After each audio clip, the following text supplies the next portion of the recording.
ধৈর্যের আমার চট্টকে রাজবাড়িতে আমি টোল নির্মাণ করবো। একের পরে এক আচার্য দেব এসে তোকে অস্ত্রবিদ্যায় শস্ত্রবিদ্যায় পারদর্শী করতে যা আগে অন্তপুরে যা।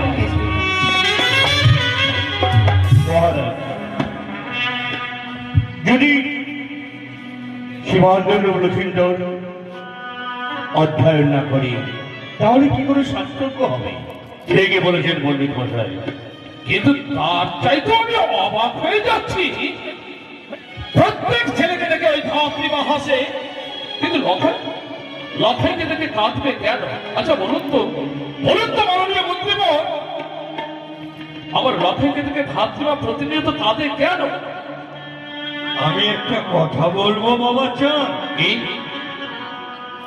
যা শুনিনি নিজ কর্ণে বিশ্বাস করি না গুরুর বচনে। তুমি একটি কর্ম করো, সেনাপতি চন্দ্র সেনকে প্রেরণ করে ওই ধাত্রীমাকে রাজ দরবারে আনার ব্যবস্থা করাও।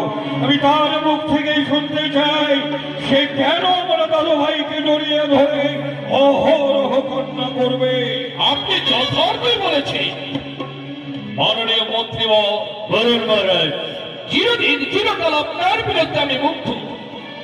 প্রতিনিয়ত লখাইয়ের মুখের দিকে তাকিয়ে ওই ধাত্রীমা কাঁদে, এটা বুঝি লখাইয়ের জীবনে অভিশপ্ত। এই বলেছেন মহারাজ। তাই আপনি ছুটে যান, এই রাজ সভা পরিত্যাগ করে ধাত্রীমার কুটির প্রাঙ্গণে ছুটে যান।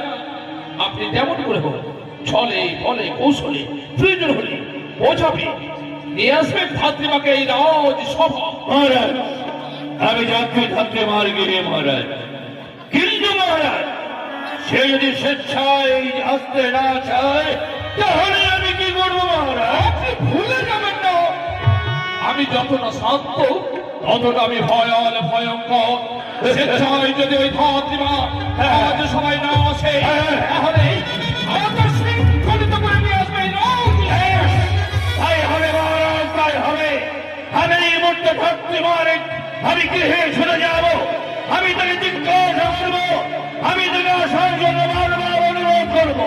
তাতেও যদি সে না শোনে আমি তাকে হাতে পায়ে শৃঙ্খলিত করে বিদ্যাঘাত করতে করতে আমি আপনার সম্মুখে হাজির করবো মহারাজ।